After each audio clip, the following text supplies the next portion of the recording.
Hey there musicians! Today we're diving into the story of Fanny Mendelssohn Hensel, a brilliant composer who didn't always get the credit that she deserved. But guess what? We're going to change that today, so let's go. Fanny Mendelssohn was born on November 14th, 1805 in Hamburg, Germany. She was a musical genius and could play really hard piano pieces by the time she was just 13. Her little brother, Felix Mendelssohn, was also super talented. They loved playing music together and they became one of the most famous sibling duos in music history. Fanny's family did encourage her musical talent, but because she was a girl, they didn't think she should become a professional musician.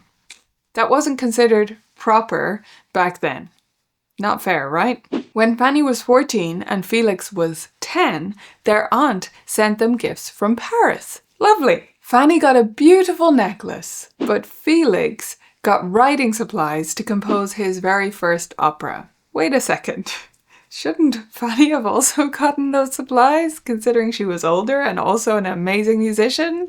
Even though Fanny wrote over 450 pieces of music, some of her work was published under Felix's name instead of hers. People only found out years later that some of Felix's music was actually hers. Since she wasn't allowed to be a professional composer by her parents and later by Felix, Fanny started hosting private concerts at her home in Berlin. These were called musical salons, and many famous musicians and artists came to hear her play. When Fanny married Wilhelm Hensel, a painter, he actually encouraged her to keep composing.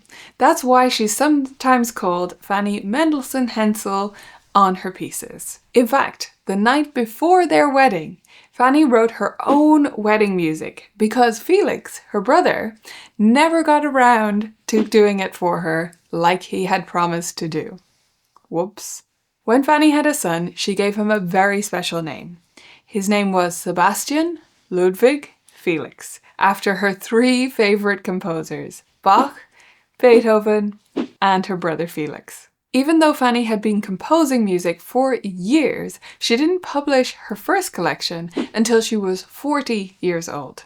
And then, after finally getting some of her work published and starting her composer journey officially, she very sadly and very unexpectedly passed away at only 41 years old while leading a choir rehearsal. Her death was a huge shock to their family, especially Felix, who ended up passing away just a few months later. But today, Fanny Mendelssohn Hensel is finally recognized as one of the greatest female composers of her time. Her music is performed all over the world, and people are discovering how amazing she really was. What do you think about her story? Do you think she deserved more credit? Look up some of her music today and let us know.